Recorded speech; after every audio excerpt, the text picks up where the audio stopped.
Docteur Thierry Lefebvre, bonjour. Bonjour. Je vous remercie de vous prêter à ce jeu de questions à propos de votre communication au titre un peu provocateur, l'avenir du TAVI dans l'IA. Est-ce que vous pouvez déjà vous présenter? Très bien. Donc, je m'appelle Thierry Lefebvre, je travaille à l'Institut cardiovasculaire Paris-Sud à Massy en tant que cardiologue interventionnel. Alors, quand je dis un titre un peu provocateur, c'est que jusqu'à présent, on avait quand même l'impression que quand on parlait de l'IA et du TAVI, c'était plutôt qu'on parlait de complications. Ou je date un peu, mais est-ce que c'est toujours comme ça? Est-ce que ça a changé? Est-ce que ça a évolué?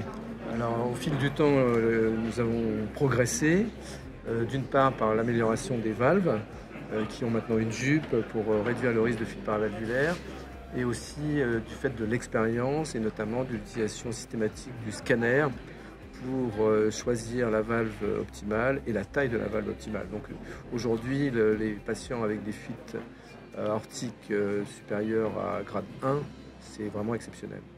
Donc là, on est bien dans une situation complètement différente. C'est un patient qui a une insuffisance aortique et chez lequel on aurait envie de proposer cette procédure. Alors, quel est le profil de ces patients, précisément, qui pourraient bénéficier éventuellement, je ne sais pas quel stade on en est, d'une telle procédure? Donc aujourd'hui, le traitement de l'insuffisance aortique symptomatique ou avec détérioration de la fonction VG est chirurgical. Maintenant, il y a un certain nombre de patients qui ne sont pas opérables ou qui sont à très haut risque pour la chirurgie. Et on sait que lorsque ces patients ne peuvent pas être opérés, la mortalité est très élevée, puisqu'on estime que c'est de l'ordre de 20%, une mortalité annuelle de 20% lorsque les patients ne sont pas opérables. On en est au balbutiement. Je pense qu'il y en a très peu qui sont faites, en France ou à l'étranger d'ailleurs. Oui, donc ça reste très limité parce que les valves ne sont pas forcément bien adaptées au traitement de l'IA. Et donc, le premier papier publié en France a été publié par Grégory Ducrot à Bichat, il y a 10 ans maintenant. Donc c'était la première expérience avec un très bon résultat. Depuis, il y a une accumulation de cas qui ont été publiés ou de petites séries de cas. Et surtout, il y a eu quelques papiers où il y a eu des registres collectifs internationaux, notamment un papier coréen qui fait état de 333 patients, une série de 333 patients, qui est assez limite parce que c'est rétrospectif, mais qui permet d'avoir une bonne idée des résultats qu'on peut avoir, notamment avec les deuxièmes générations de valves comparées aux premières, où là, il y a eu des grosses différences de résultats. On en est donc au stade de la faisabilité confirmée. C'est ça, c'est ça. Voilà. C'est faisable, on n'a pas encore de recul dans de bonnes conditions, mais pour l'instant, c'est tout à fait envisageable.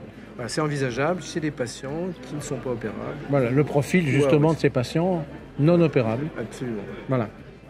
Et on parle du profil des patients et le profil du médecin. Alors, est-ce que n'importe quel cardiologue interventionnel rompu au TAVI peut se lancer ou il y a des difficultés spécifiques?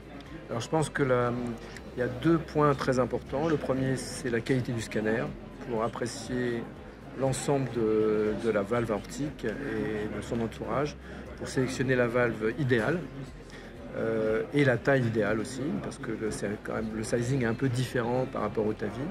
Le deuxième point, c'est l'aspect technique, parce que c'est beaucoup plus compliqué du fait de l'absence de calcium pour ancrer la valve.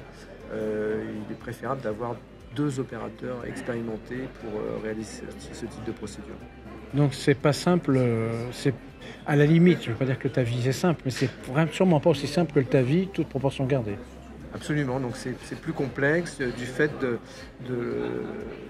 l'absence de valve dédiée à la fuite aortique aujourd'hui, enfin, en tout cas disponible en France.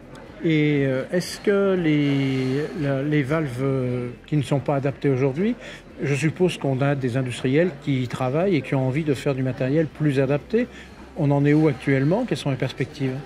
Alors aujourd'hui, il y a une seule valve qui est dédiée à la fuite aortique, qui est la GenaValve, qui n'est pour l'instant que transapicale. Donc on sait que les risques pour ce type de patients fragiles sont élevés par voie transapicale. Ils sont en train de développer une voie transfémorale, mais qui n'est pas encore CE mark. Donc la GenaValve transapicale, elle est CE mark, mais pas disponible en France. Et donc on attend la transfémorale GenaValve qui devrait arriver dans les 1 ou 2 ans qui viennent. Et puis d'autres compagnies vont continuer à développer des valves dédiées pour la fuite aortique. Donc pour vraiment avoir du nouveau, il va falloir quand même attendre 3-4 ans peut-être, avec du recul. Absolument, pour avoir le recul en termes de résultats immédiats, à moyen terme et à plus long terme. C'est le mot de la fin ? C'est le mot de la fin. Merci. C'est moi qui vous remercie. Au revoir.